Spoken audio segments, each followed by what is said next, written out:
Morning, everyone. This is our second lecture in the analysis of Act 2 of Arthur Miller's Death of Salesman. Last lecture, we arrived to page 64, and last thing, we have a conversation between Howard and Willie Loman, and we saw that that conversation was not going very well for Willie Loman. Howard told him by the end of the conversation that he is fired, that he could not work for them anymore, and he couldn't even work as a roadman for to go to Boston. Woody was in a very bad state. He was mentally shocked by the revelation that Howard made to him. So after that, Howard was trying to evade the situation and was trying to escape in any way. And so he told Willie that he has some people to see. Okay, so after that, Willie is left alone in the room in the office of Howard, and Willie, as we saw when he is like mentally tired, he starts his imaginations. Okay, so from this page in 64, we have another like transition from the present to the past. And now he recalls the character of Ben, okay, in order to ask him about success, about how he made it, about how he became rich. Okay, so you see the stage directions say that Howard exists, pushing the table of left Willie stares into the space, exhausted, and this is a key word. When he's exhausted, not physically but mentally exhausted, he starts these imaginings. Okay, now the music is heard, and this is another indicator that we have a change of setting from the present to the past. Ben's music. There is a kind of music that is associated with each character. So whenever Ben appears, this kind of music is played. Okay. First distantly, then closer, closer. So he starts from a distance, appears very dimly, and then he comes closer to Willie. As Willie speaks, Ben enters from the right. He carries valise and umbrella. So he's carrying his case. And do you remember we said that always when you have Ben, he is carrying his bags, and he is preparing himself to travel. He is uh, to travel. Okay, so this is the important thing that Willie Loman is recalling the character of Ben for. Okay, Ben, how did you do it? What is the answer? Did you wind up the Alaska deal already? Okay, and Ben like answers doesn't take much time if you know what you're doing. Just a short business trip. Okay, so and Willie says to him, I want to talk to you. So this is the main question that Willie wants to ask Ben. How did you do it? Okay, how did you succeed? This is the question that we see he's not only asking Ben, but later he's going to ask Bernard the same question. How did you succeed? So one important theme in the text that we are reading today is the idea of success, and the question that Willie always raises about how you did it, how did you succeed. So he goes on, and we see that we see that um, Ben is kind of offering him a job. Okay, so he says to him, I bought a timberland, okay, in Alaska, and need somebody to look after it. Okay, and Willie seems excited by this job offer. Got timberland, me and my boys, and those ground outdoors. So you see here, this is the love of Willie Long. He loves to live outdoors. He loves to live in outer in open spaces like woods or something. We said that Willie Norman is not a man who is suited to live in the city. He always loves these green, vast, grand landscapes. So he gets like excited with this job offer. Okay, and Ben makes it even more exciting for him. You have a new continent at your doorstep, William. Get out of these cities. So as if Ben knows what Willie really wants. To go out of the city, they're full of talk and time payments and course of law. Screw on your fist, and you can fight for a fortune out there. So this is the advice that Ben is giving to Willie. So just leave the city, go up there in Alaska. You have a continent at your doorstep. You can make it. Okay. So, but here a key thing takes place with the appearance of Linda. Linda doesn't seem to be like excited with this job proposal, so Linda seems like sees him like sees Ben. Okay, and Ben, you see, I haven't much time, and this is the sentence that we always hear Ben uttering whenever we see him. Okay, he doesn't have time; he has to travel. And Willie Waitland, he has got a proposition for me in Alaska, okay? But you have got, he has got a beautiful job here, okay? But in Alaska, I could, you're doing well enough, Willie. So now it is Linda who kind of stops Willie of going to Alaska, of taking that job offer. And this is one of the examples, and this is the main maybe situation where the intervention of Linda was very negative. So she's saying to him, "You are doing well enough, okay, Willie." And look at the answer of Ben. Enough for what, my dear? So it seems Ben understands how Willie and Linda think, but well, uh, so he is more realistic, okay, and kind of both Willie and Linda are idealist, okay. So he's trying to bring them back to earth, okay, and he says, enough for what? Okay, he knows that Willie is not doing enough, okay. Um, so Linda's kind of frightened, and she says to Ben that Willie's doing very well, and he's liked by the boys, and he is he's quite happy right here, right now. Okay, you must, yeah. Why must everybody conquer the world? You are well liked, and the boys love you. Okay, and why old man Wagner told him just the other day that if he keeps it up, he will be a member of the firm. Okay, so she's trying to convince Willie to stay there. Okay, you are doing well, you are being loved by the boys, being loved by everyone. Wagner promised you to be a member of the firm. Okay, and we know all these things don't matter really, and we know that Wagner is not going to keep his promise. If he ever did promise Willie that, and I doubt that Wagner made such a promise for Willie Loman. So you see how idealist Linda is. Okay, and so you see Willie is torn apart by two forces. On the one side, Ben is advising him to go to Alaska, and on the other side, Linda is advising him, or pushing him rather, to stay there, and she says to him that you are doing very well. Okay, and so Willie kind of agrees with Linda. Okay, and he's easily affected by either the speech of Ben or the speech of Linda. Okay, so Willie, sure, I'm building something with this firm, Ben, and if a man is building something, he must be on the right track, mustn't he? And then you see this kind of idealism, you see this kind of self-delusion, like he's deceiving himself, he's not building anything, okay.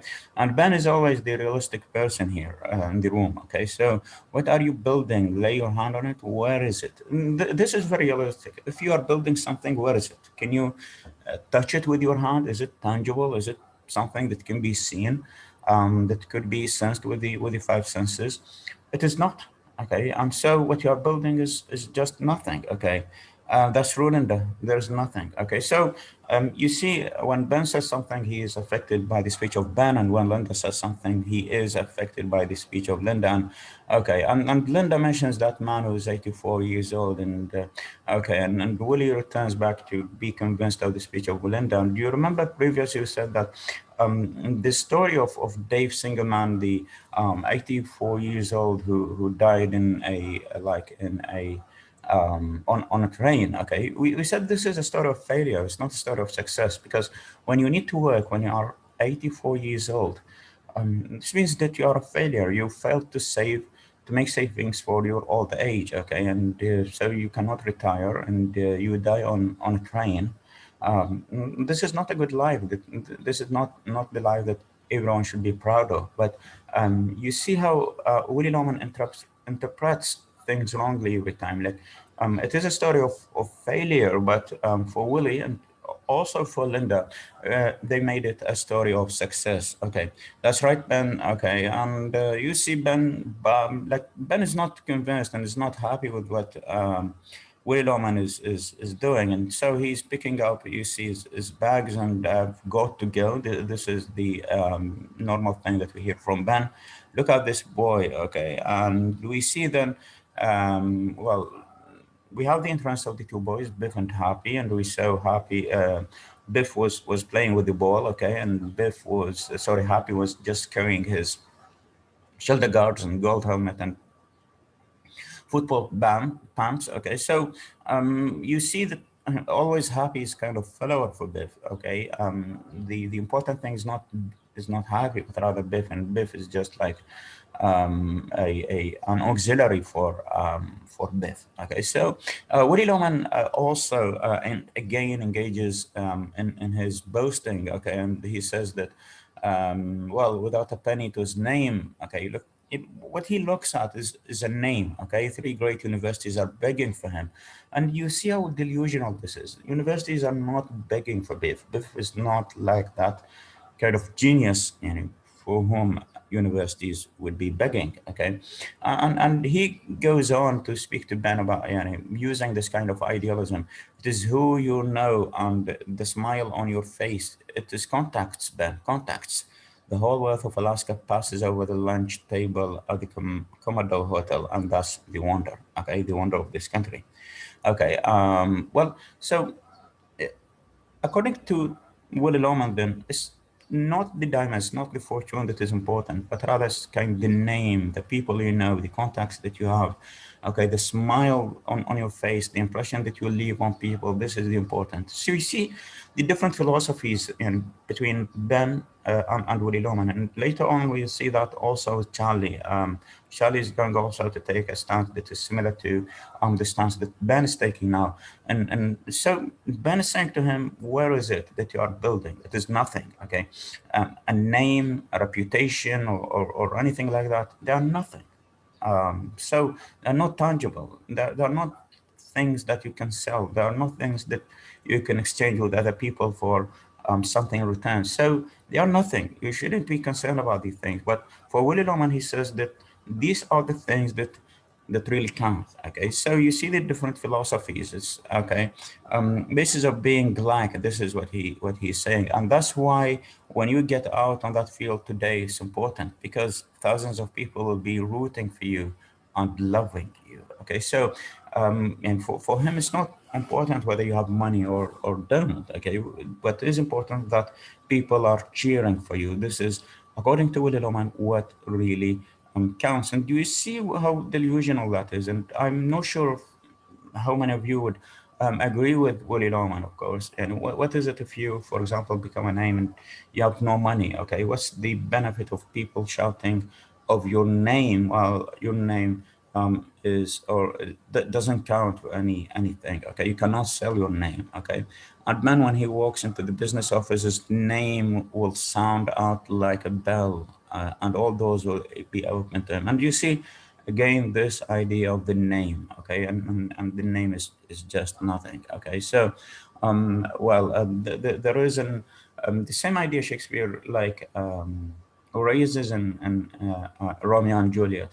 What is in a name? Okay, so and whether the name is something that really counts or something that does not count. Okay, so this is an idea that we can discuss later in the lecture, okay, when we speak about names and whether a name is really important or not. And if you remember the same thing, like Iago, when he was speaking to Othello and about reputation, and he was speaking, what is reputation? Is it something that people can't touch or can't sense and so on? Okay, we can bring this up if you just go back to the play and see how uh, uh, Iago is trying to rhetorically convince Othello of the things that he wanted him to do. Okay, so it's kind of the same context here. Okay, so Ben, goodbye, William. And Willie still is not convinced. Ben, am I right? Don't you think I'm right? Okay, I value your advice. So still, and although Willie Loman is boasting about these ideas, but it seems deep down in him, he's not convinced of them. Okay, so he's insecure. He knows that there is something wrong with his ideas. That's why he's asking, "Am I right?" And so he's asking Ben for advice, and later he's going to ask Bernard for advice. Okay, am I right? This is the question of someone who is not secure enough. Okay, so Ben returns back to his realism and tells him there is a new continent at your doorstep. You could walk out rich. Okay, and he is gone. Okay, so Ben is trying to bring Willie back from this like ideal world in which name and reputation count everything to the real world in which money really count everything. And this is another indication of the thing that I said before, that Willie Loman was not after money.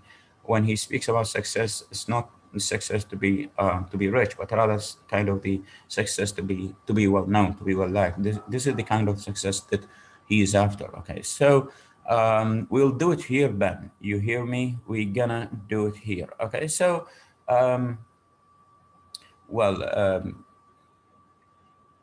so we are going to do it here, so we don't need to go to Alaska or anywhere else. We can build our success in here, okay? And while he's speaking, we have the entrance of Bernard, and Bernard, like, is very excited for Biff, and he is asking to carry the ball for Biff, and because Happy is carrying the or the helmet, sorry, because Happy is the one who is carrying the helmet, so Bernard is asking to carry the shoulder guards, and Biff agrees to that because Bernard wants to go into the locker room. He said that he's telling everyone that he goes to the locker room. Linda interferes, and she convinces Biff that to let Bernard carry the helmets. Okay, the shoulder bags.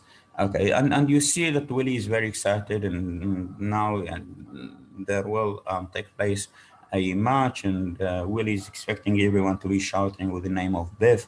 Okay, and you remember we said this is the important thing for Willie, that everyone will shout. Okay, so and you see this kind of relationship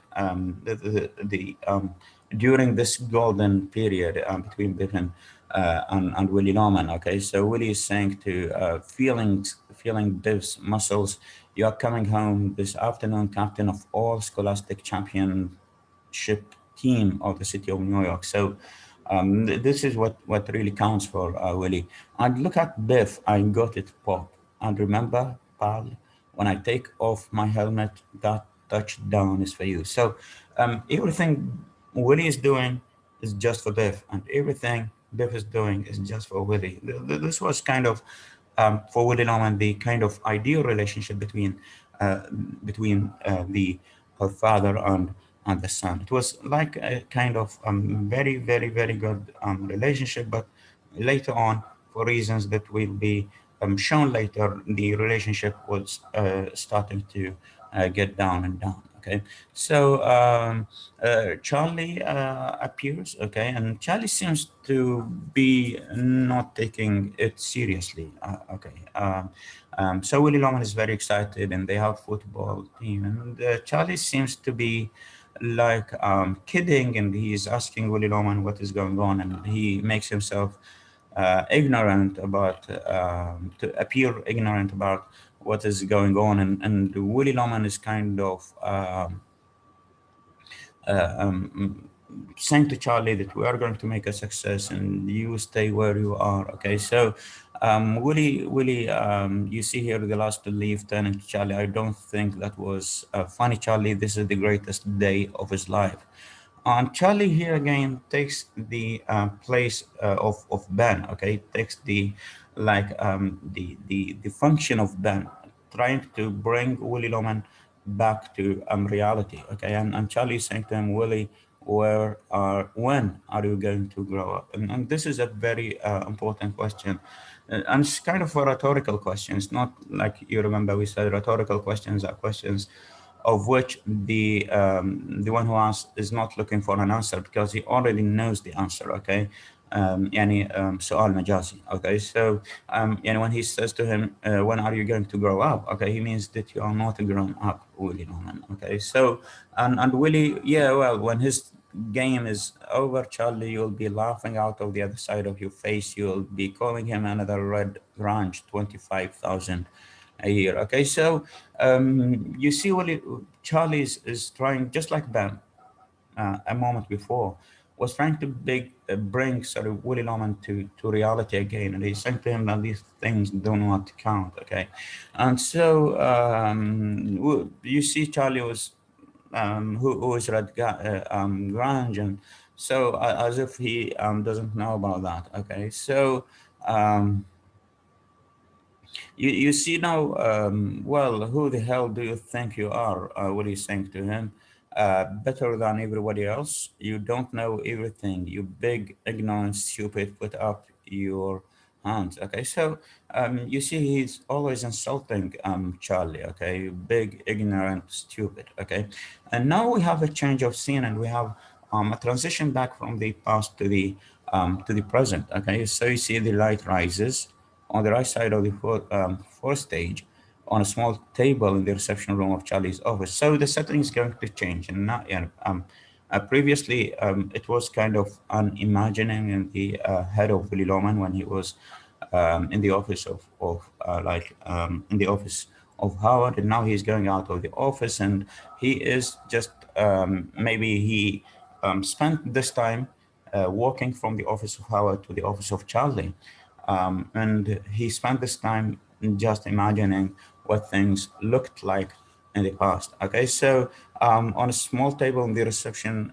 room of Charlie's office. So now the setting is the office of Charlie. Okay, traffic sounds are heard. Okay, because Willie Loman is coming from the street. We hear the traffic sound from the street, and it's so just by coincidence it happens that Bernard was there. Okay, so Bernard, now mature, now an old man. Okay, like 30, over 30 years old, which indicates that we are in the present. We are no longer in the past when the boys were in high school. So now mature sits whistling to himself, a pair of tennis rackets and an overnight bag on the floor beside him. Okay, well. Okay, so William from the off stage, what are you walking away for? Don't walk away. If you are going to say something, say it to my face. I know you laugh at me behind my back. So Willie still is imagining his conversation with Charlie when Charlie was trying to make fun of the whole situation of the match and so on. So he just forgot himself and he kept. Speaking, and you see touchdown, touchdown, 80,000 people touchdown right between the goal posts. Okay, so Bernard, we have a description of Bernard is a quiet, earnest, but self-assured young man. And this you see, all the features that are the opposite of Willie Loman and the opposite of Bill. Willie's voice is coming from the right of stage now. Bernard lowers his feet off the table and listens. Jenny, his father's secretary, enters. Okay. Um, okay. And so Bernard is asking, what is this voice? And she tells him that is Willie. Okay. Mr. Loman. Okay. And seems that Jenny was not very happy with Willie coming in. So, because if you remember, he said that he frequently um, goes to the office of Charlie in order to borrow money. Okay, and so Bernard is asking is he arguing for? Who is he arguing with? Sorry. And Jenny says, nobody, there is nobody with him. I can't deal with him anymore. So he's not speaking with anyone, rather, he's speaking with himself, and I can't deal with him anymore. So, and your father gets all upset every time he comes. This is the situation when Willie comes, sorry, to the office of Charlie. I've got a lot of typing to do, and your father's waiting to sign it. Will you see him? Okay, and Willie continues this kind of imaginary conversation um, with Charlie. Touchdown, touch, and he sees Jenny, and now he returns to the present. Okay, Jenny, how are you doing? Okay, well, Bernard interferes. Hello, Uncle Willie. Okay, Bernard. He's kind of shocked, almost shocked, because he did not expect to see Bernard there. Okay, well, look who is here. Okay, quickly, get it to Bernard. Okay, to Bernard, and well, and Amli shakes his hand. Okay, so guiltily, this is an important word. He seems kind of feels guilty towards Bernard, because you remember the kind of bad epithets that he was using in order to describe Bernard, when he was saying that he's anemic, he's a pest, he's a germ, and so on. Okay, so he's always was looking down to Bernard. He was considering Bernard to be not a success, in contrast to his own sons. Okay, so he's now seeing Bernard in suit and kind of a very respectable person, and so he's shocked. Okay, and doesn't know what to do. He was surprised to see Bernard there. Okay, how are you? Good to see you. What are you doing here? Okay. Bernard is saying to him that he just stopped and he's traveling to Washington, and he stopped by his dad's office in order to have some rest or wait for his train. Okay. Well, and then he tells him that Charlie is with the accountant. Okay. And Willie is asking Bernard what he's doing in Washington. Bernard says that he has a case to do in Washington. Okay, and they speak about the tennis and so on. Well, Bernard is you see Bernard is kind of a serious man, and he always doesn't have time for this petty and unfruitful conversation. So he goes directly to the main issue. What is Biff doing? Okay, and here we come to the to Willie Loman as he is. Okay, well, he's doing very big things in the West. Okay, here starts. I'm not sure if he's kind of believing what he says, if he's deceived of what he says, or he knows that he's lying, or only he wants to convince other people that Biff is doing big things in the West. Biff was not doing big things in the West. He was like a failure in the West. He was not making any money. Okay, and so, but he decided to establish himself here, very big. And you see this kind of illusion that he engages in. Okay, we are having dinner. Did I hear your wife had a boy? That's right. I was second, two boys. What do you know? What kind of a deal has Biff got? Okay, so like Woody Loman wants to change the topic. He not speak about Biff, but rather changes the topic and speaks about Bernard. And he says that his wife had a boy. Okay, and here we have another contrast between the life of Willie Loman and his sons, and the life of Charlie and his sons. So this idea of family, when we come to the Loman boys, we saw that both of them failed to establish families. Okay, to start a family, like both of them like failed to even get married. Okay, and so we hear how not only is Bernard successful in his job, okay, or in his study and so on, but also in his ability to start a family. Okay, so we see Bernard like is married already, already has a boy, okay, a child, and now he's having another child. So even in terms of family life, the Lomans are failures, okay, while the Charlies are a success.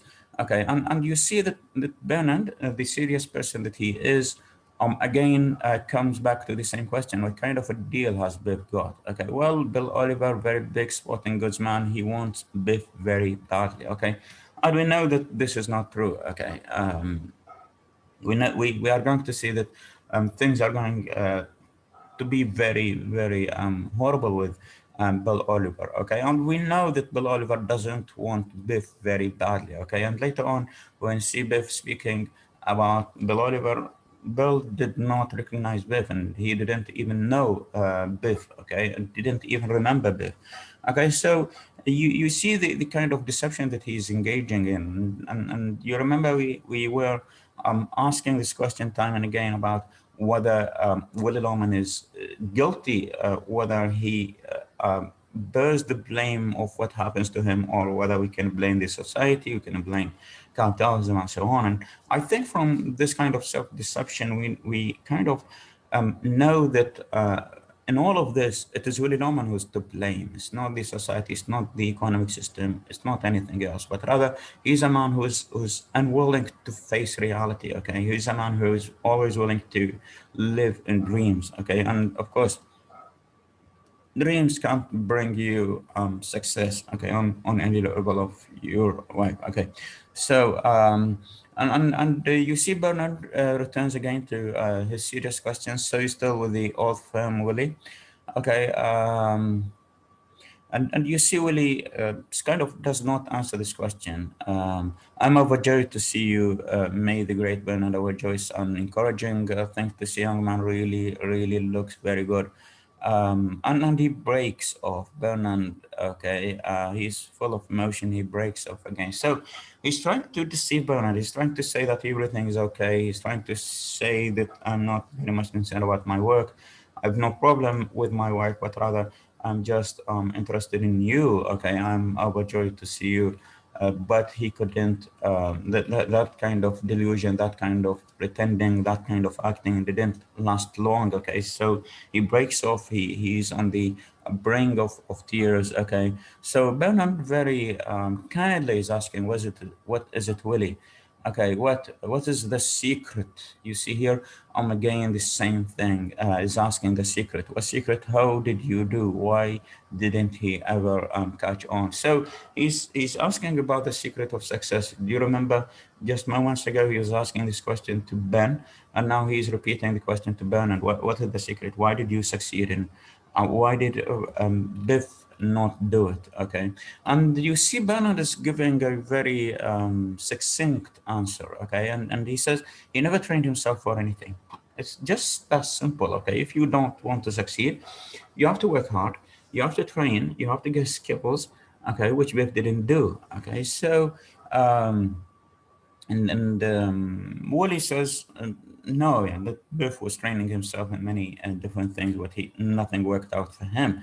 Bernard is asking again, Wally, do you want to talk candidly? Okay, so this is what Bernard is looking for, and this is what Willie really needs: somebody to talk to him candidly, frankly. Okay, because Willie Loman does a lot of talking, but the problem is that he's not talking candidly. Okay, so well, they kind of want to pinpoint the turning point in the life of Biff, and why Biff, um, who was a success in high school, he was is very optimistic. He has the life in front of him. Why he just fails very miserably. What happened to Biff? This is the question that Bernard is asking, and this is uh, the question that he wanted Willie Loman to give a candid and frank answer to, an honest answer to. Okay, and but unfortunately, we see that Willie Loman again and again does not face the reality. Okay, so you see, oh, that son of a bitch ruined his life, and he's speaking about the teacher of math. Okay, so instead of blaming the failure of Biff on himself, on Willie Norman, or on Biff himself, okay, rather he goes to blame somebody else. Okay, so ruined his life. Really, it's not the teacher of math. Biff, knew was not doing very well in math. He was refusing to study math. Bernard, when he was young, he was always insisting that Biff would study math. Um, Biff was making fun of Bernard.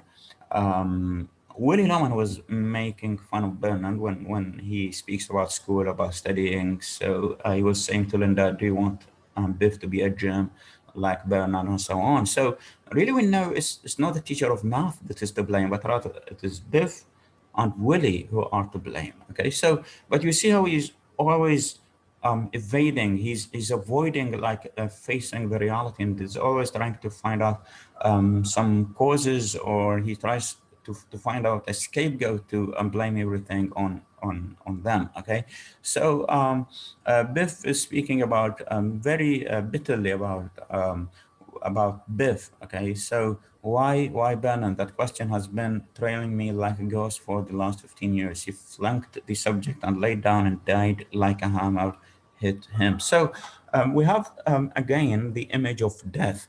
Okay, so not only is Willie Loman, sorry, not only is Biff like you remember Howard was telling Willie Loman that I cannot, yeah, you cannot pull blood out of stone. And you remember we said stone is a symbol for death, and we said it's not like physical death, but rather professional death. Okay, so again here, the image is repeated, like, but not with Willie, but rather with Biff. Okay, so um, that Biff is dead. Okay, and again, it's not physically, but rather professionally. He is dead. He didn't do anything professionally in his life. And again, we have this contrast between the family of Willie Loman and the family of Charlie. So, and while the family of Charlie is a symbolic of life, of reproduction. Okay, so and they succeed in life, they have their own businesses, and also they reproduce even human beings. Like Donald gets married and he gives life, he delivers a new child and a second child.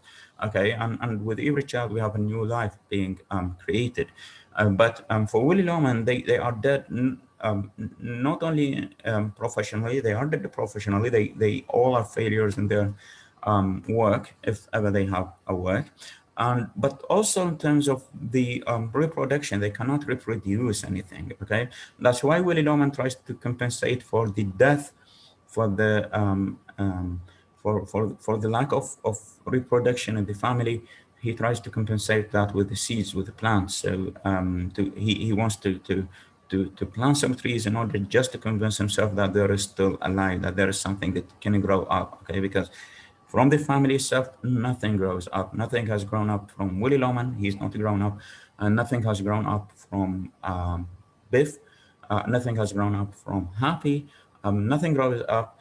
So maybe they can, instead of having children, okay, and instead of, for example, Willie Loman having grandchildren from Biff and Happy, so he's moving away from that, and he is directing his attention to the garden. He wants to just plant some seeds in order just to convince himself that there is still life in the family or in the house. So you have to pay attention to that, to the images of death and the images of life, and you have to see the contrast between the two families and how death is associated with one family and life is associated with the other family. Okay, so Woody Lowen again returns to the same mistake. And Bernard was trying to learn the facts, to learn what really happened. Okay, Woody Lowen is not very much concerned of what really happened. He's concerned about the impression of what really happened. So he's asking Bernard, are you saying it is my fault? Bernard was not trying to make any value judgment, trying to say that this is right or this is wrong, and this is your fault and this is not your fault, but rather he was just trying to know what happened. Okay, but Willie Lowen is not very much concerned of what happened, and he's concerned of the interpretation of what happened. And later on, we see the same thing happens with Biff in the restaurant. Biff was trying to say to him, let's stick to the facts, okay? And Willie Loman says to him, I'm not concerned about the facts. And this is the problem of Willie Loman. He's not concerned about the facts. He's concerned about the impression or the interpretation of facts. And this is another theme that we are going to see later, and going to discuss hopefully in more detail later. So maybe I did something to him. I got nothing to give him. Okay. And Bernard is saying, don't take it so hard. So Bernard did not intend to lay blame on or to cast the blame on Willie Loman or anyone else. He was just trying to see or to understand what happened, because there is a gap that Bernard cannot explain in the life of Biff.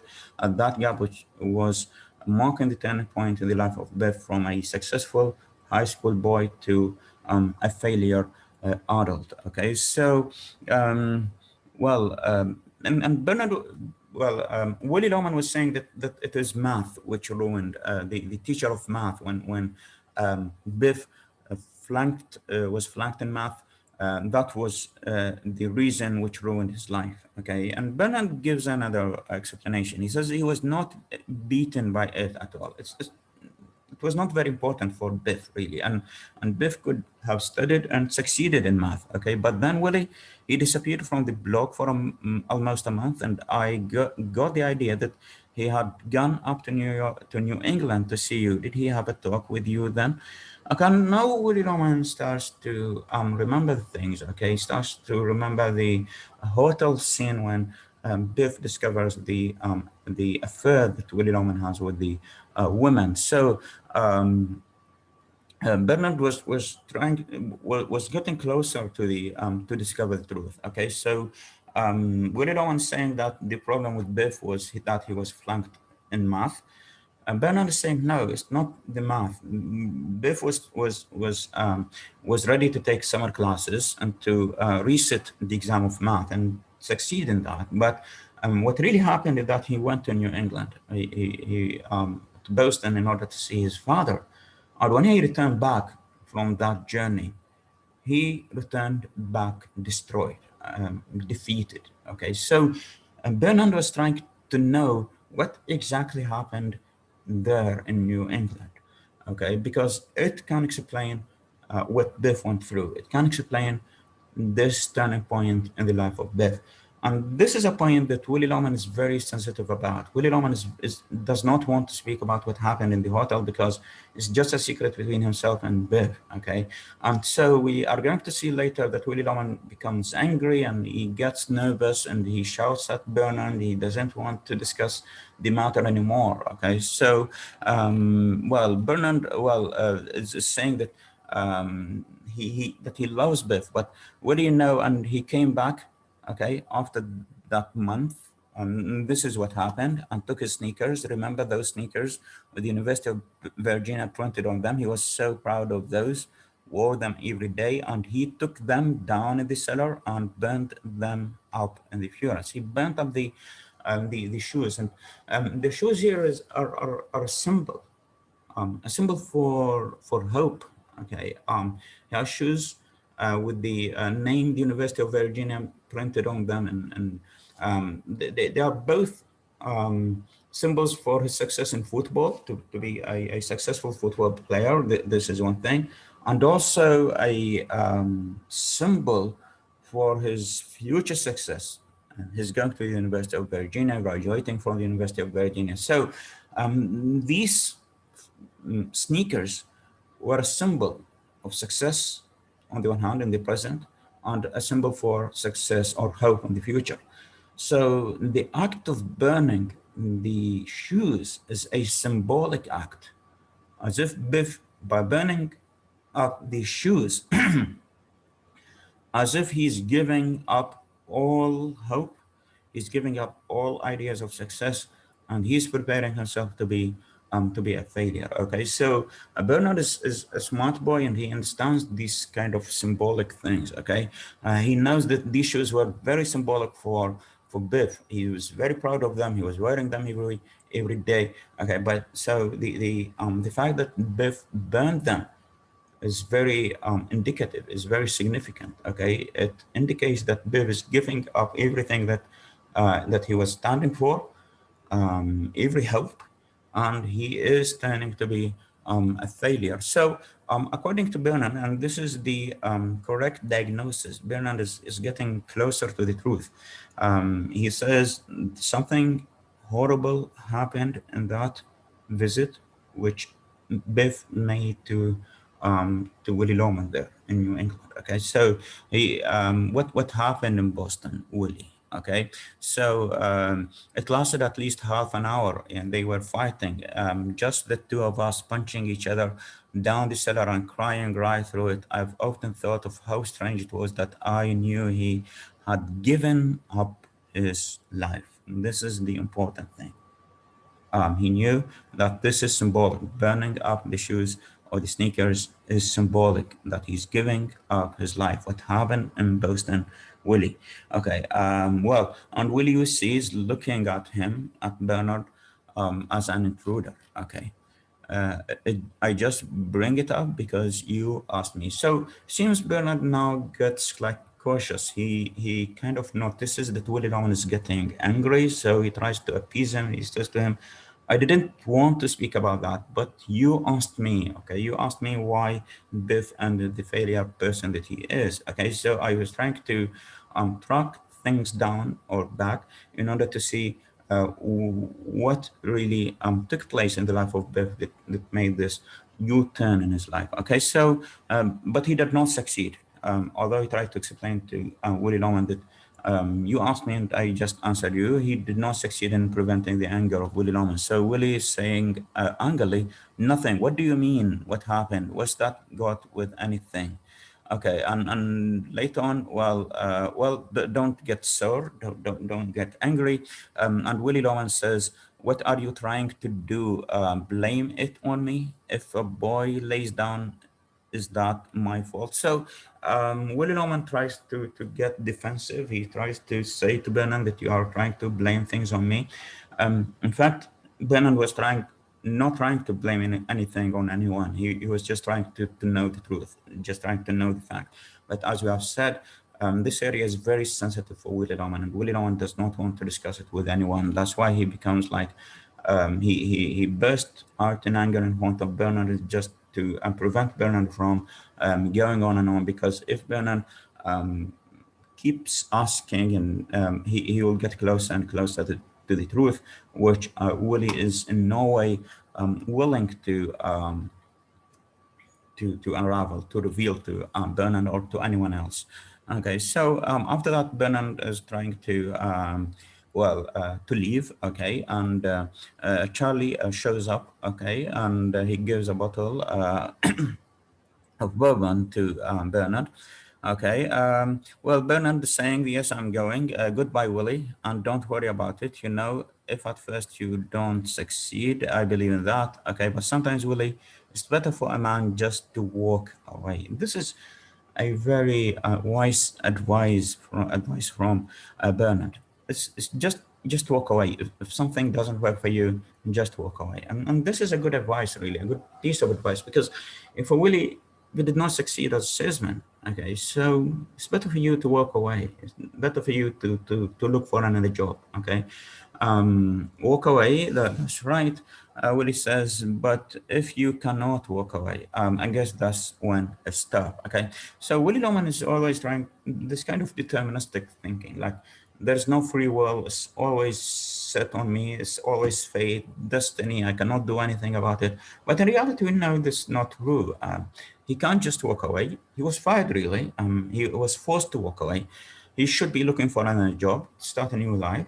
That's all, okay. But Willie Norman just doesn't do it, okay. And we see that is brought up also in Charlie, okay. So Charlie is telling Willie, and this is also shocking for Willie, that Bernard is having a case to argue a case in front of the Supreme Court, and know the Supreme Court. So the genuinely shocked, pained, and happy.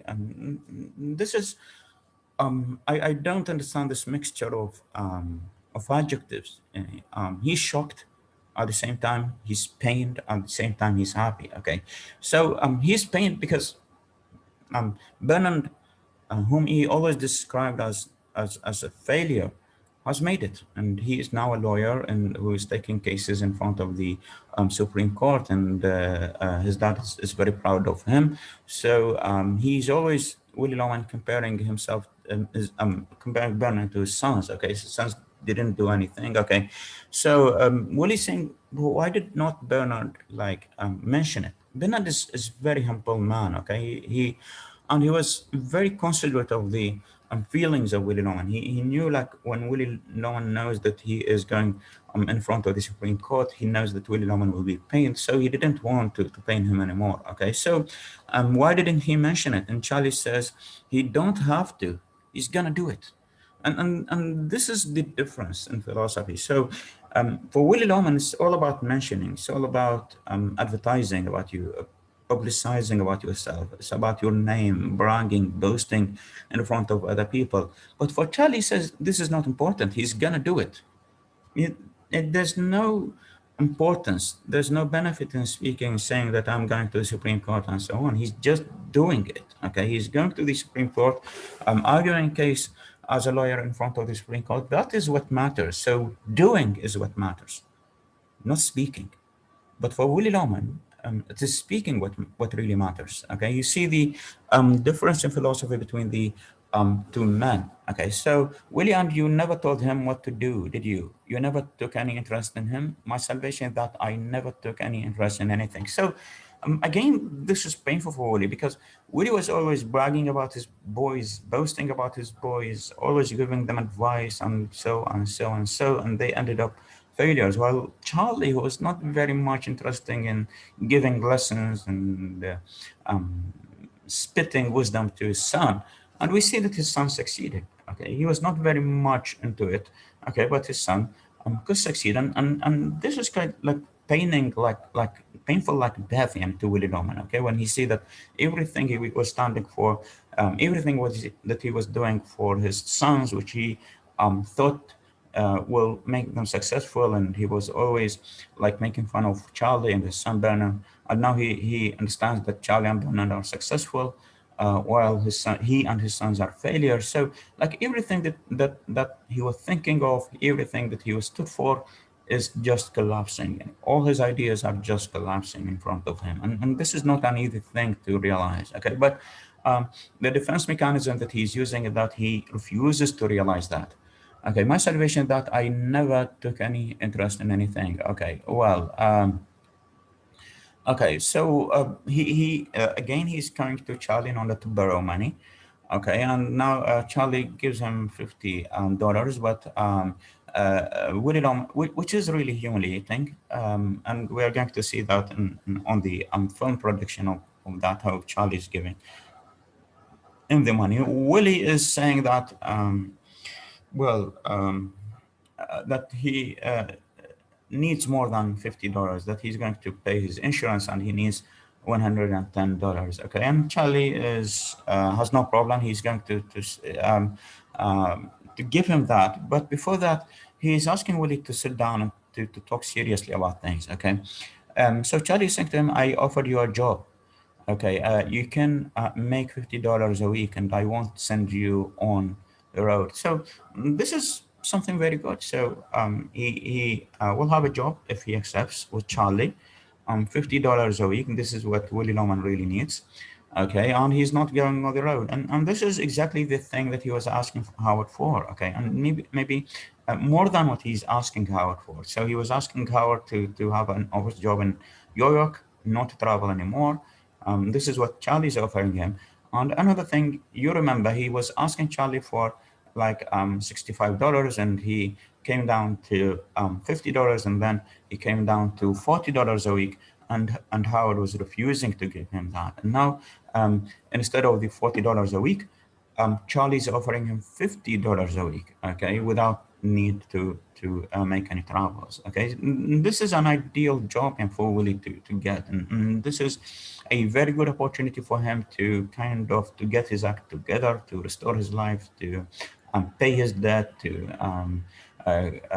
gather his family again, to live in a good life until his death. But look at Willie Loman. I have got a job. Look at this delusion. Look at this denial. I have got a job. We know that he has not got a job. We know that he has been fired. Okay. And Charlie, look at the mouthpiece of realism in this play. Without pay, what kind of a job is a job without pay? Now look at enough is enough. Okay. So he says to him, like, stop deceiving yourself. You are saying that you have a job, and I know that your job is without a payment. So what kind of job is without payment? This is not a job at all. Okay, it's just you are wasting your time. And he says to him that you are insulting me because I'm offering you a job and you are not accepting that job. Okay, so and Charlie is asking another realistic question. Okay, then what are you walking in here every week for? Okay, well, if you don't want me to work here, okay, I'm offering you a job. Well, so, and if you say that you have a job, then why are you coming to me every week and borrowing $50? Like, um, Willie Loman, you see how arrogant he is. And Charlie's saying to him, I'm offering you a job. I'm not like dismissing you. I don't want your Gadama job. Okay, look, he is fired. He is without a job. He doesn't have any money. He doesn't have any resource to support his family. And Charlie is offering him a job. Is offering him a salvation out of this mess that he made for himself.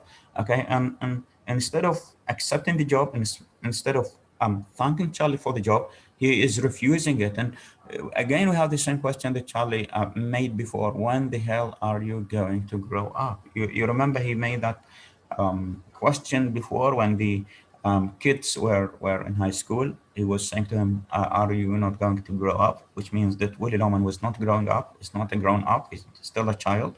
Okay, and now maybe like 20 or 15 years later, Charlie is making the same question, and we said this is a rhetorical question, and it is really very painful that even after 15 years, Willie Loman did not grow up at all. This is very painful. Okay, he didn't learn from his mistakes, and you see that the voice of wisdom, who's Charlie, is always trying to remind him that you are not making money. Okay, so you big ignoramus. Okay, you're ignorant. If you say that to me again, I'll wrap you one. Okay, I don't care how big you are. So Willie Loman is going very furious, and he is threatening Charlie that he will beat him. Okay, how much do you need? Okay, Charlie, I'm strapped. I don't know what to do. I was just fired. So now he returns back to reality. He was just pretending that I'm doing very well and so on. But now he just leaves that pretense, and he says that he is like um, fired. Okay, Howard fired you. That's no nose. Imagine that. I named him Howard. Okay, and this is something important here. Like, um, the, well, um, you see that Willie Loman was um, giving things that is not important and giving it significance. Like I named him Howard, and um, Charlie's saying, what about that? Can you sell it? If you cannot sell it, it is not significant. Okay, so Willie, when are you gonna realize that those things don't mean anything? You named him Howard, but you can't sell that. The only thing you got in this world is what you can sell. And the funny thing is that you are a salesman and you don't know that. This is like the irony here. Like you are a salesman. You should be a person who is economically conscious and astute. So this is something that you cannot sell. And if you cannot sell, it is not significant. And this is a very interesting philosophy that we are coming across here, and it is like voiced by Charlie. And this is something I wish to discuss during the lecture later on Monday. Okay, well, that if you cannot sell it, then what is the significance of it? Okay, so anything is significant only insofar that you can sell it. If you cannot, that's not significant. So, and the problem is that Willie Loman is a salesman, and he should be the person who realizes that, but he is the person who does not. Okay, so Charlie, well, I've always tried to think otherwise. I guess I always felt that if a man was impressive and well liked, that nothing.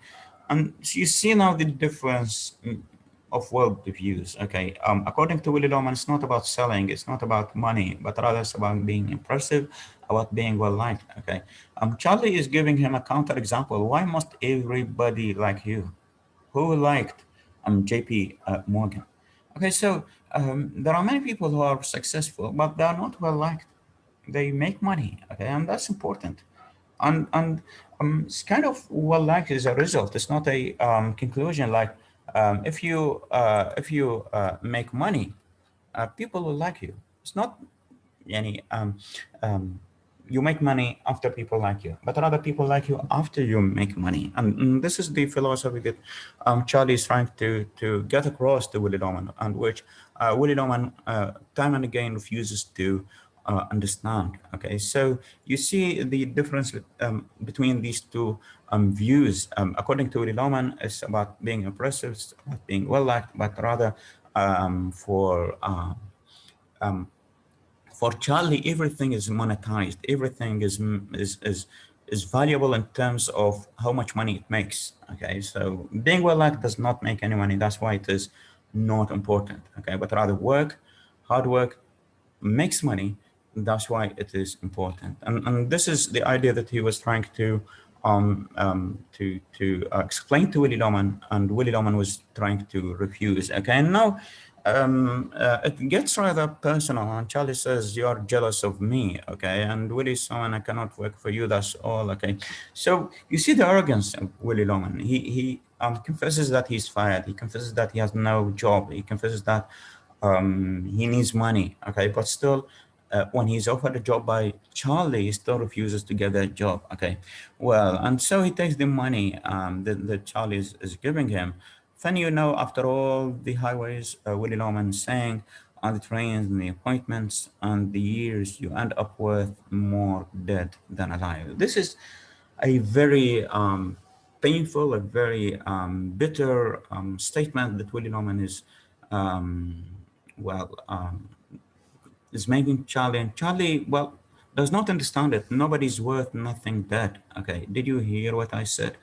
Okay, and Willie is absent-minded. He's dreaming. Apologize to Bernard for me. Okay, when you see him, I didn't mean to argue with him. He's a fine boy.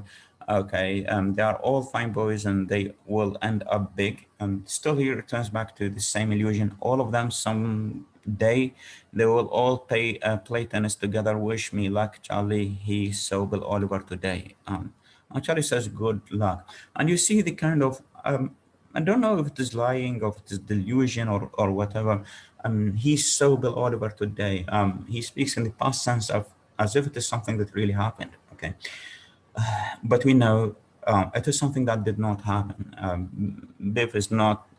Biff is planning to see Bill Oliver. Okay, but you cannot say that he saw Bill Oliver. You can say that he is planning to see him as something to happen in the future, but you cannot say that he saw Bill Oliver today. And you see the problem with Willie Loman is how much delusion he surrounds himself with. Okay, and so if we return to this sentence, you end up worth more dead than alive. He might be referring to the insurance money, because you remember we said that he hopes that when he's dead, the insurance company will pay his family the insurance money, and so he's not worth nothing. He cannot do anything while he's alive, but when he's dead, his family will get the insurance money. So I think this is what he means when he says you end up worth more dead than alive. And I guess that Charlie did not get it. Charlie did not understand what Willie Loman was referring to. Charlie kind of gets worried about that, but um, but he's still kind of deceiving himself in that, and we see that everything that happens to Willie Loman is a result of this kind of self-delusion that he is engaged in all the time. Okay, and so he ends up with the conversation and the meeting with Charlie, and saying to Charlie that, yeah, Charlie, you are the only friend I got. Isn't that a remarkable thing? Charlie stares after him in a moment and follows. All light blanks out suddenly. Raucous music is heard. We have a different kind of music because we have a different kind of setting here. And a red glow rises behind the screen not at right. Stanley, a young waiter, appears carrying a table, followed by Happy, who is carrying two chairs. So we have a different setting, which is the setting of the restaurant. Now, the Lomans are supposed to be meeting for dinner in that restaurant. The first one who arrives is Happy, and the next is going to be Biff, and later Woody Loman shows up. Okay, so this is one of the scenes that also sheds light um, on the characters of the Loman family, and especially on Happy for the beginning of the scene, and then we have something between Biff and Willie Loman. Okay, so there is a conversation that goes on, not very important one, between Stanley and Happy, and we see Happy. Um, Speaking to Stanley, but then Happy notices that there is a girl sitting on the other table, coming to the restaurant, and Happy starts to try to make a relationship with that girl. Okay, so he tells Stanley that his brother and father are coming, and he is asking him to treat them very well, and just to um, take care of the meal for the dinner. Okay, so well,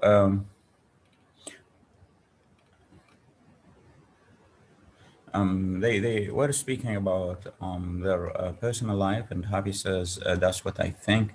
Stanley says, "Cause what's the difference? Somebody steals, it is in the family. Know what I mean?" Okay. This is kind of irony.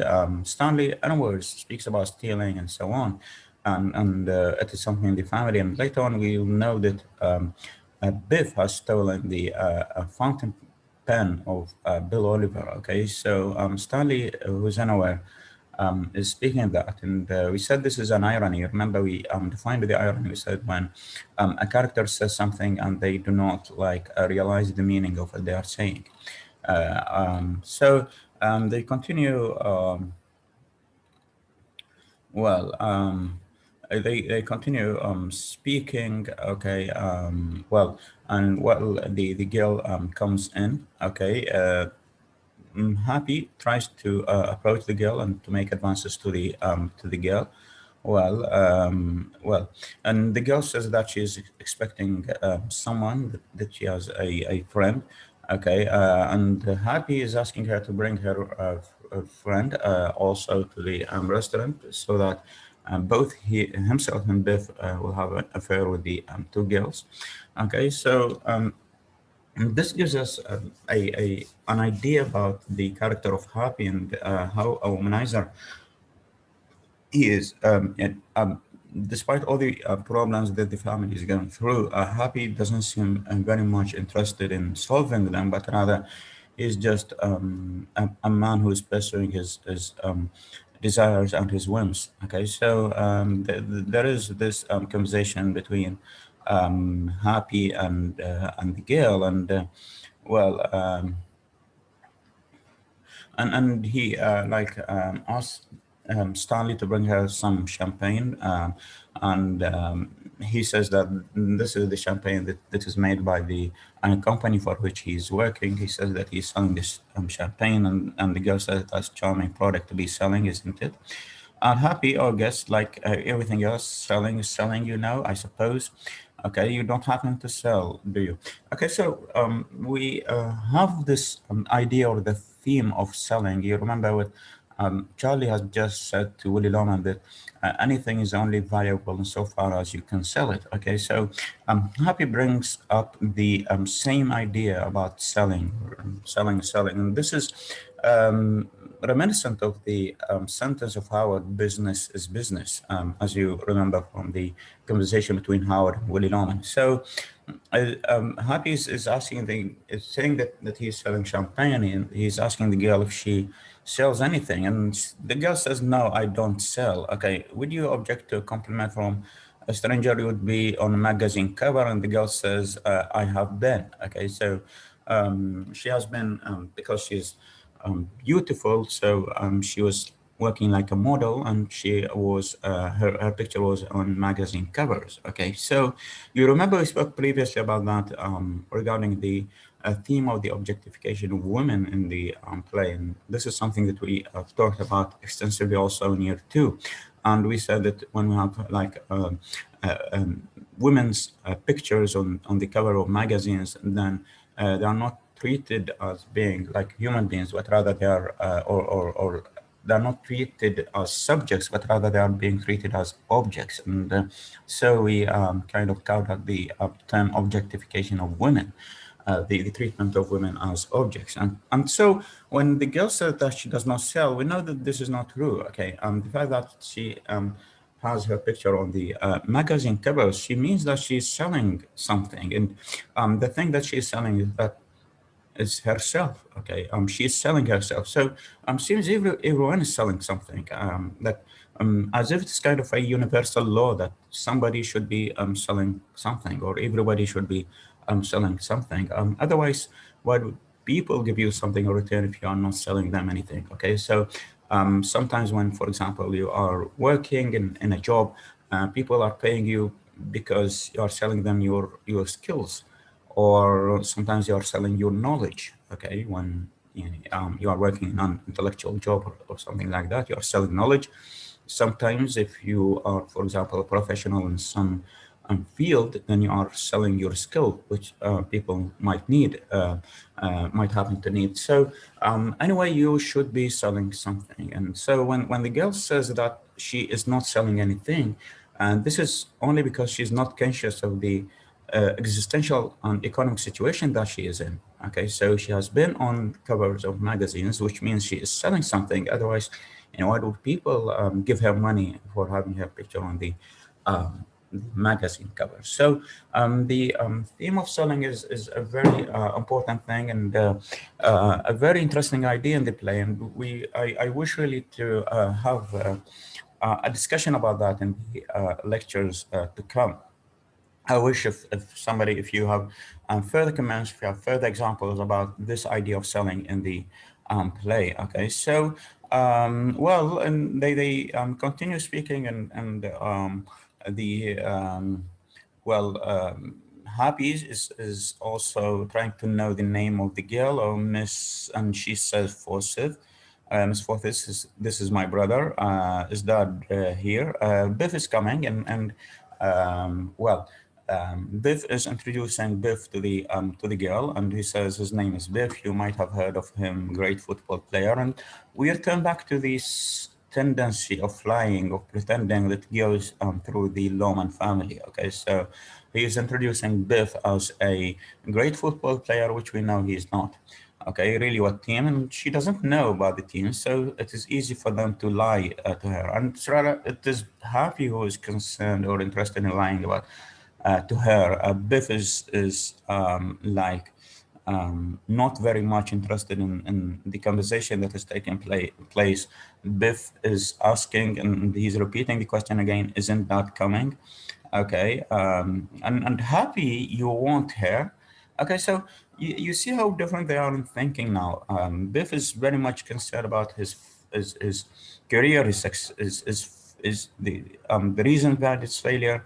Well, Happy is not very much concerned about that. He's just concerned that he has found a girl and he just wants to go out with her. Okay, so and even when the fact that, for example, Happy is preparing to have a relationship or making love to this girl, okay, in return for something, maybe just like paying her restaurant meal or something, that she is also selling him something. She is, again, she is selling him her body, okay? So, well, I could never make that, okay? So, Biff is not interested in having the girl, okay? So, Happy reminds him of the good old days when he has being confident and so on. And he's asking him, what about the confidence, or where is the confidence that you have had before? And Biff was saying, I just saw Oliver. Biff is just focused on the dilemma he's in. Okay, he's not concerned about women. He's not concerned about anything. Okay, and Happy, okay, again, ask the same question. Do you want her? She is on call. And she has, okay, oh no, okay. I'm telling you, watch this. Okay. Are you busy? He's asking the girl. Okay. Well, but I could make a phone call. Okay. So the same pattern is repeated. Happy is asking the girl if she can go out, and he is inviting Biff also to go out with them because she has got a friend, and each one of them will make a relationship with one of the girls. And Happy seems to be very much forgetful about their father. Okay, so if they are going out, and then what about their father? They are supposed to have dinner with him. Okay, so seems Happy was not very much interested. It's just not something that he's interested in, and which also sheds light on the character, on the personality of Happy. Well, and so they speak, and the girls seems that well, okay. Um, the girls seems are ready to go out, and look at Happy, and this is something that reminds us of something that we already read in the text. Isn't that a shame now? A beautiful girl like that. That's why I cannot get married. There's not a good woman in 1,000.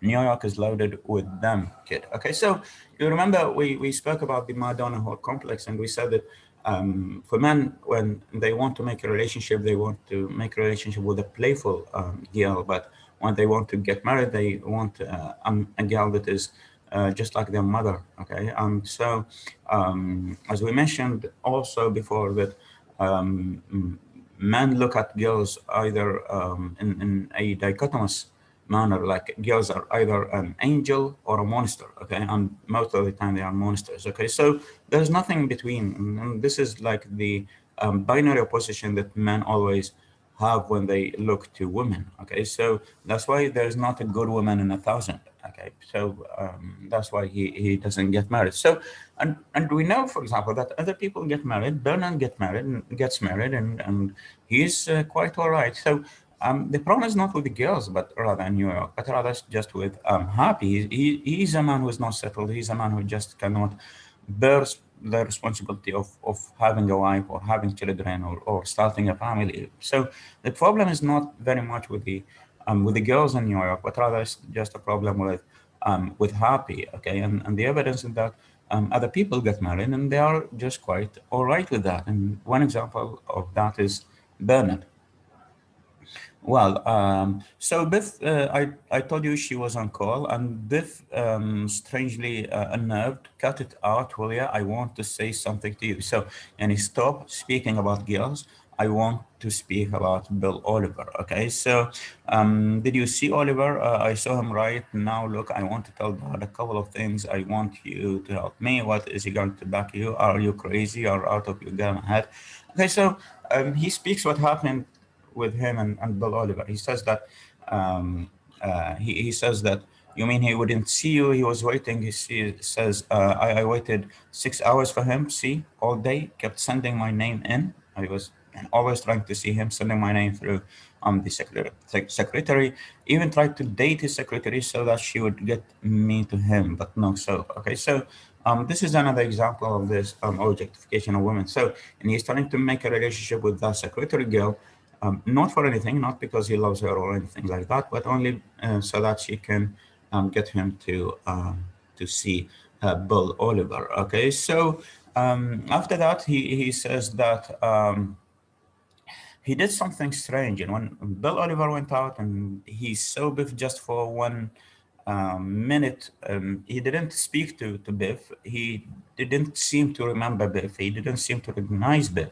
Okay, so Biff, he walked away, he says. I saw him for 1 minute. I got so mad I couldn't tone, I could have toned the walls down. How the hell did I ever get the idea I was a salesman there? I even believed myself that I have been a salesman for him. And then he gave me one look and I realized what a ridiculous lie my whole life has been. We've been talking in a dream for 15 years. I was a shipping clerk.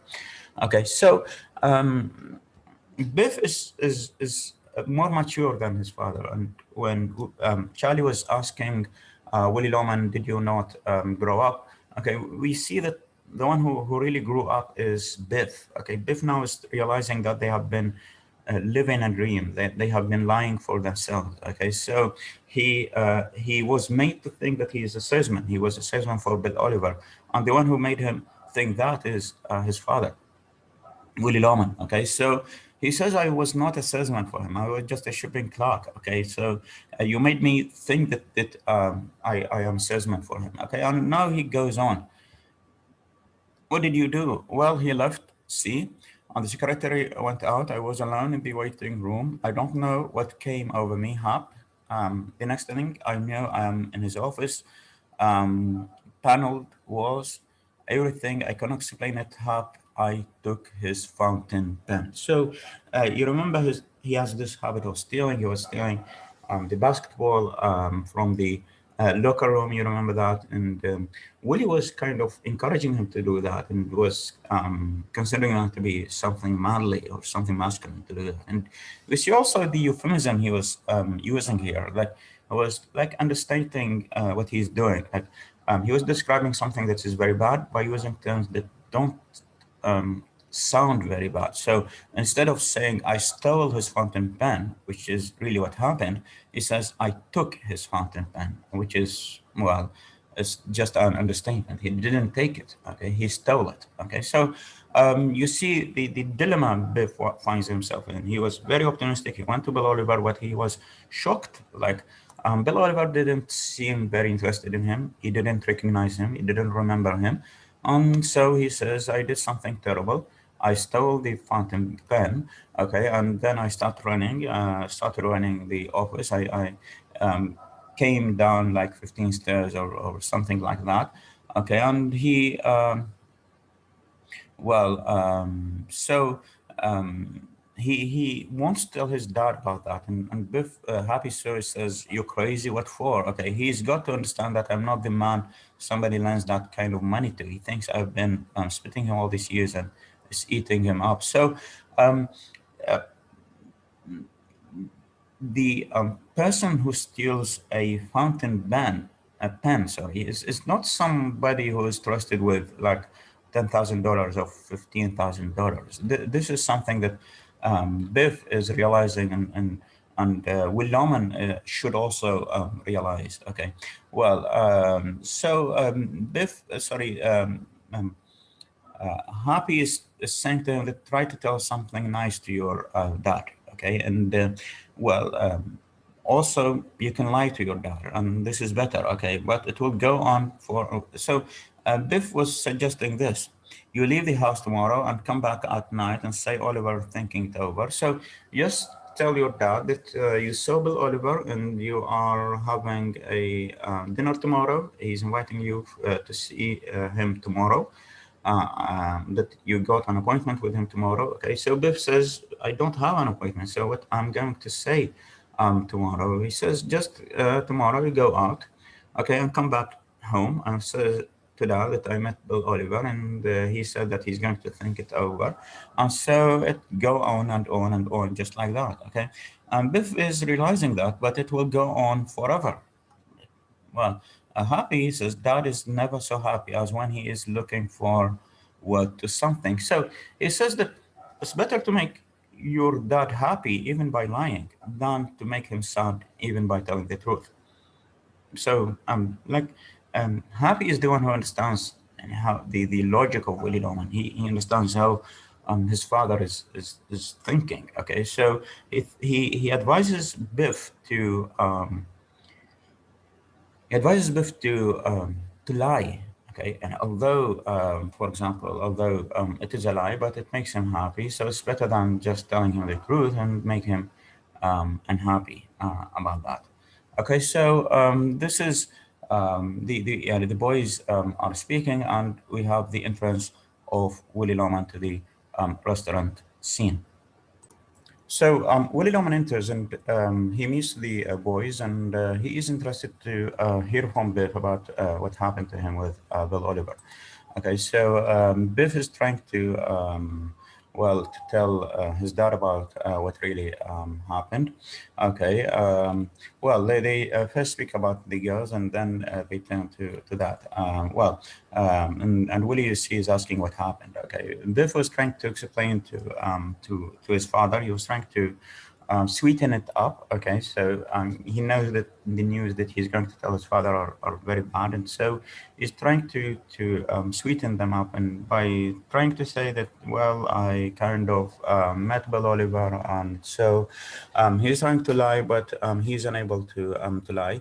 And the other thing is that he kind of uh, mm, tries to get his father to face the reality as it is. Okay, we said that Ben was trying to do that and he failed. Charlie was trying to do that and he failed, and now Biff is trying to get Willie Loman to reality, and we see also that he's going to fail. So he kind of asked Willie Loman, whoever said I was a salesman with Oliver? Well, you were, okay. And Biff says, no, Dad, I was a shipping clerk. So as if he was trying to say to his father that you have been deceiving me all this time, and you're trying to tell me things that I'm not. Okay, you're trying to tell me that I'm a salesman, while in fact I'm just a shipping clerk, and shipping clerk is not just like a salesman. Okay, so and he wants to speak the reality to his father, but his father keeps interrupting him and keeps just um, pretending things. Okay, and his father was saying, well, Biff, determination, Dad, I don't know who said it first. I was never salesman for Bill Oliver. Willie, what are you talking about? Let's hold on to the facts tonight. Pop, we are not going to get anywhere bullying bullying around. I was a shipping clerk. Okay.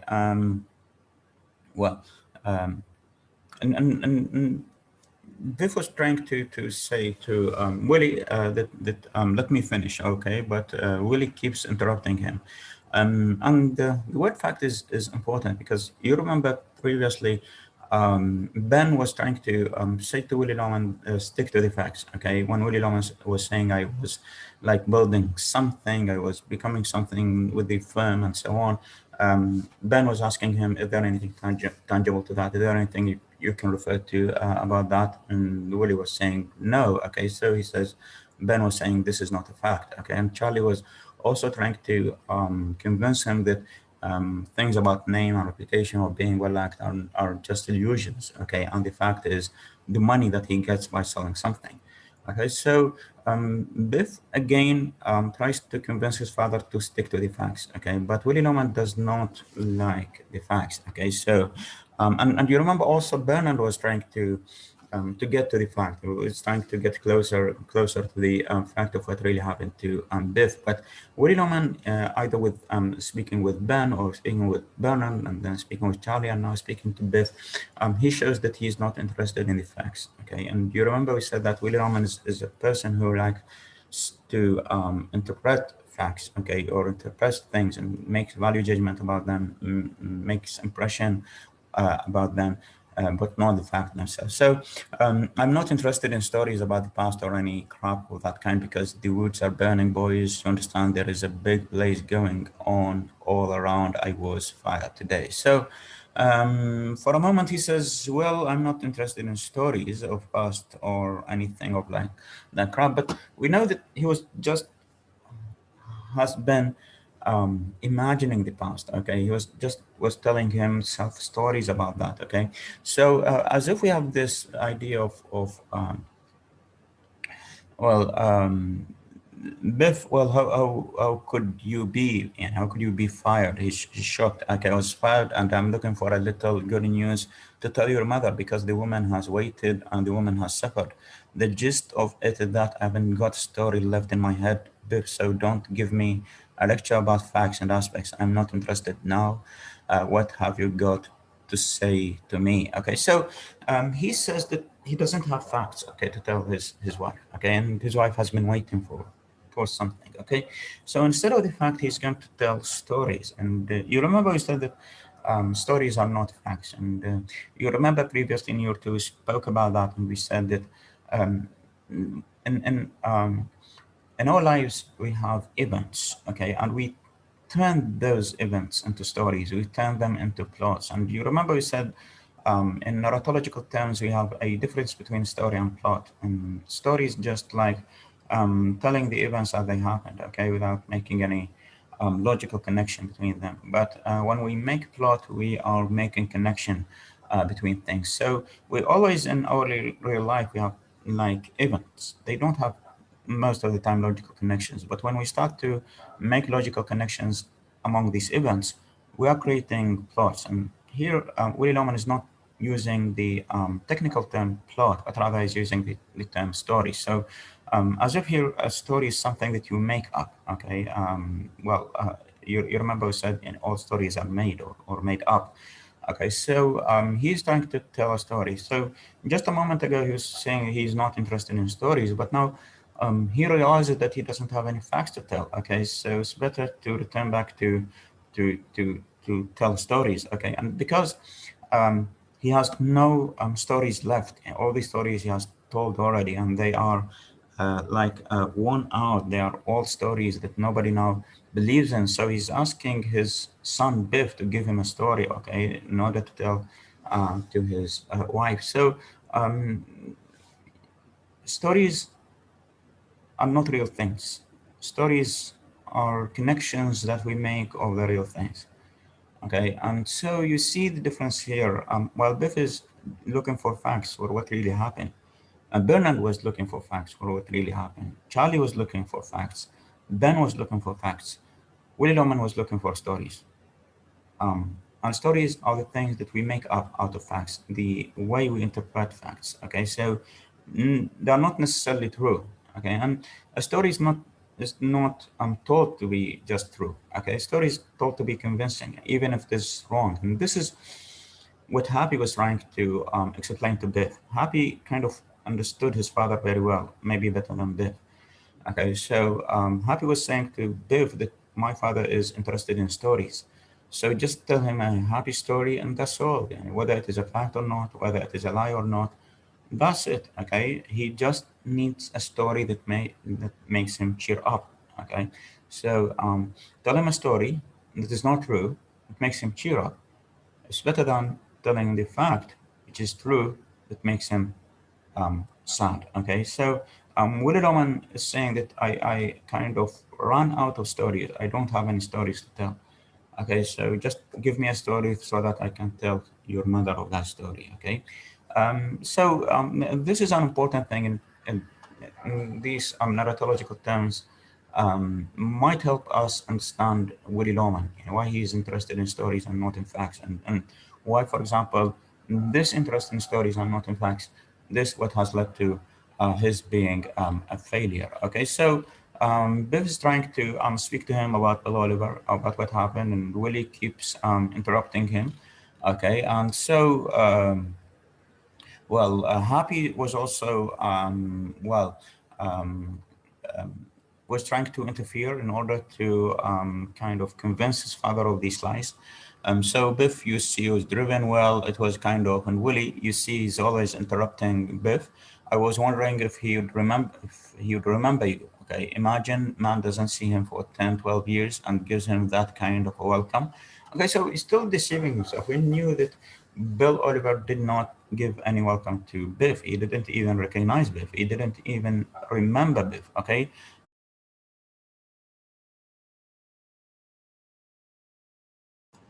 so Biff is the one who is trying to be more realistic here, and he is saying to his father, "Let's talk quietly and get this down to the facts." So it's the same emphasis of Biff on facts. Well, Willie was trying to emphasize stories, and whatever Biff was trying to say about Bill Oliver, about his meeting with Bill Oliver, Willie Loman was interrupting him, and so it goes just on and on like that. And Biff was trying to say something while Willie is just uh, trying to interrupt him and trying to interfere with ideas that he has about Bill Oliver and about Biff and about the relationship and about the impression that Bill Oliver has about Biff, which we saw are all unrealistic, are untrue, because we knew what was really happening to them. So, well, Happy is trying to interfere and trying to lie to his father and was trying to tell his father that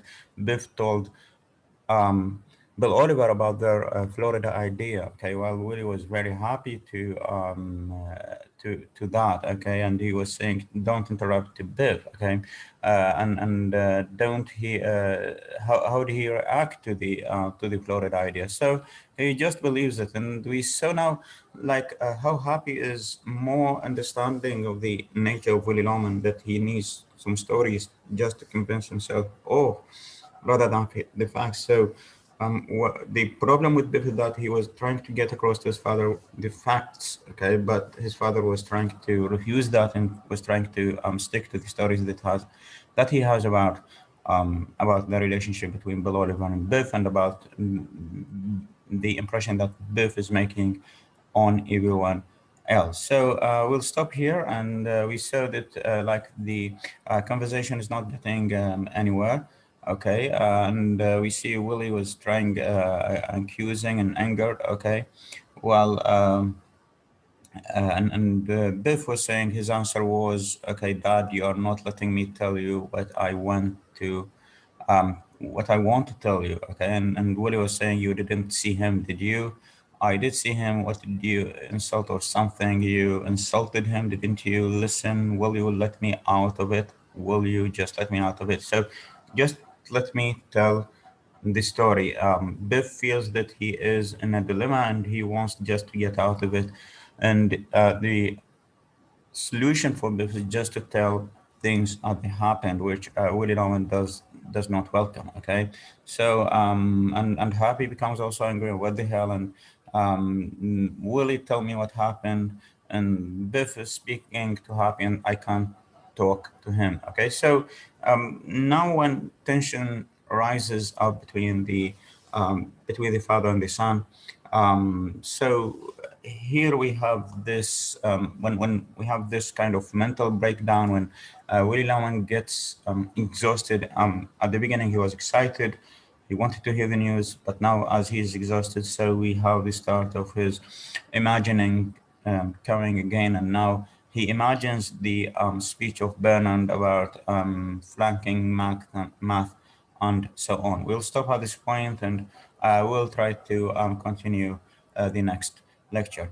There is something I wanted to share to you with you, sorry, about the encounter or the imaginary encounter between between Willy Loman and Ben, okay, and how in the film production was that was like performed, and the kind of setting that was chosen for the encounter and for the transition that we have from the present when Willy Loman was in the office of Howard, and how he just moves to an imaginary conversation with Ben. So this is the and then kind of go home, encounter, will you? end of the I need the office. Willie and Howard. Oh yeah, whenever you can this week, stop by and drop off the samples. You'll feel better, Willie, and then come back. We'll talk. Pull yourself together, kid. There's people outside.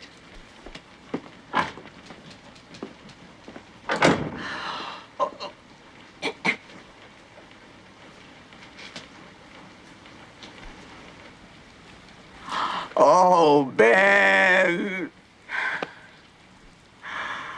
How did you do it, huh? What's the answer?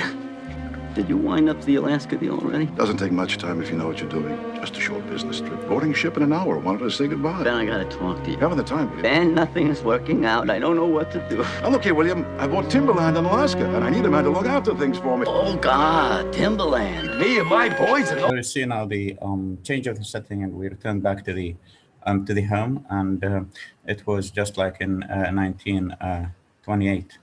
Those grand outdoors. You've a new continent on your doorstep, William. Get out of these cities. They're full of talking, time-famous, and courts of law. Screw in your fists so you can fight for a fortune up there. Yes, Linda!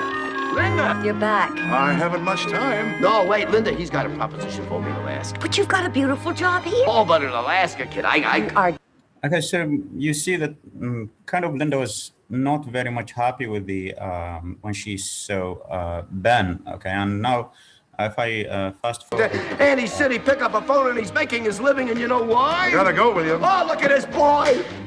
Without a penny to his name, three great universities are begging from there. The sky's the limit, because it's not what you do, Ben.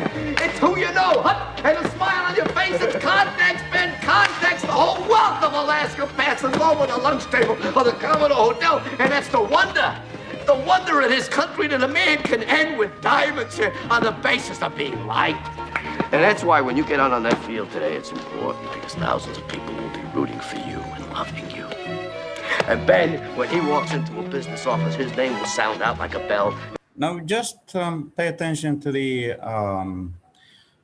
reaction of Ben and how disinterested he seems in all of that, and how just he thinks ridiculous what Willy Loman is just doing. You see how he is not convinced of the way Willy Loman is just doing things or dealing with things. And so you see, he's kind of, he lost any hope of his brother, and he just gave up any idea of helping him, because seems Willy Loman doesn't want to help himself. So you see how he just silently and quietly walks away, okay, and he repeats this piece of advice that he gave to Willie, and repeats the offer that he made to Willie, but he does not insist on that, because kind of he knows what his brother is up to.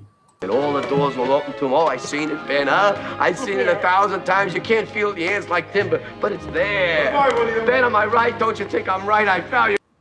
Okay, Well, so he's going to repeat the offer, but you see, regarding the setting, you see in front of him, there is like an empty space, okay, and there is a contrast that is being established here between the closure, the idea of closure in the city, where you are like surrounded by walls everywhere you go, and well, in your home or everywhere. And the idea of going to Alaska, which is like an open space, like when he said to Willie Loman that you have a continent, a whole continent at your doorsteps, and so you go in the wild, and so it's kind of an open space, like an open opportunity, like full of possibilities, full of potential.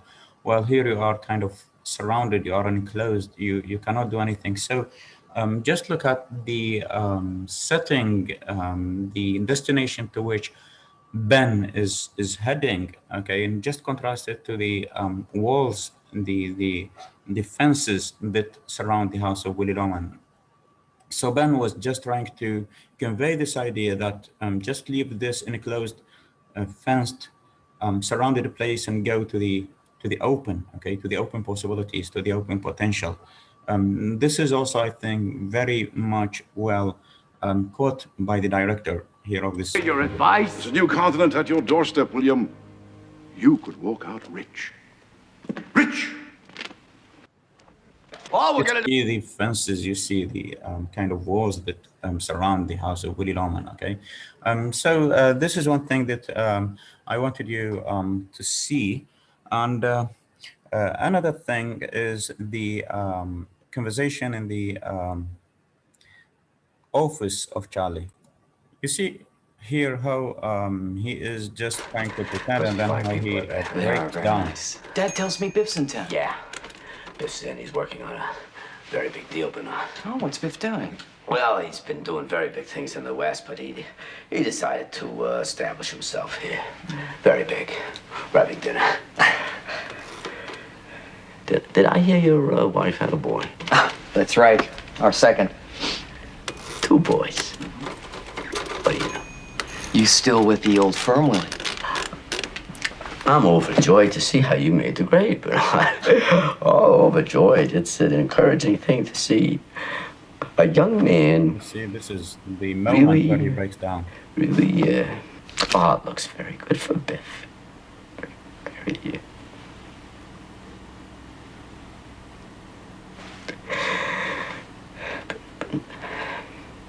Bernard, What is it, Willie? what's the secret? What's the secret? What's secret? How did you? Why didn't he ever catch on? Oh, Willie, I wouldn't know that. Oh, you were his friend, his boyhood friend. There's something I don't understand about it. His life ended after that Ebbets Field game. From the age of 17, nothing good ever happened to him. Willie, he never trained himself He for did, anything. he did. After high school, he took so many correspondence courses, radio mechanics, television, God knows what. He never made a slightest mark. Willie, do you want to talk candidly? Bernard, I regard you as a very brilliant man, Bernard. I value your advice. Oh, the hell with the advice, Willie. I couldn't advise you. But there's one thing that I have always wanted to ask you. When he was supposed to graduate and the math teacher flunked him. Well, that son of a bitch ruined his life. And now the entrance of Hey. Charlie. Yeah, go. Thanks, Bob. Bye, Willie. Don't worry about it. I know if at first you don't succeed. Oh, yes, I believe in that. But sometimes, Willie, it's better for a man just to walk away. Walk away. That's right. But if you can't walk away, I guess that's when it's tough. Goodbye, Willie.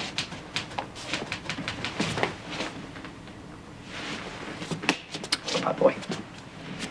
How do you like this kid? Gonna argue a case in front of the Supreme Court? No. The Supreme Court. I gotta run. Huh? Bye, Dad. Knock him dead, Bernard. The Supreme Court. And he didn't even mention it. You don't have to. He's gonna do it. And you never told him what to do, did you? You see now how he puts the money for Willie Loman and how humiliating this this thing is. And if we have to remember that this event recurs every week, we see how humiliating it is for Woody Loman to go and borrow money from Charlie, and we see with Charlie, for example, later offering him a job, and he refusing that. We see how kind of mentally retarded he is just to accept the humiliation of borrowing money rather than the honor of working and making money by himself. You never took any interest in him. My salvation is that I never took any interest in anything. Here's some money. $50. I got an accountant inside. Charlie, look, I got my insurance to pay. If you can manage it, I need $110. No, I draw from my bank, but Linda... Sit down, Willie. Look, I want you to know I'm keeping an account of everything, remember? Now listen to me, I'll Willie. pay every penny back. Willie, I want you to what's know going that on? I appreciate... What the hell is going on inside your head? Why, I'm simply, I offered you a job. You can make $50 a week and I won't send you on the road. I got a job. Without pay? What kind of a job is a job without pay? Now look, kid, enough is enough. I'm not...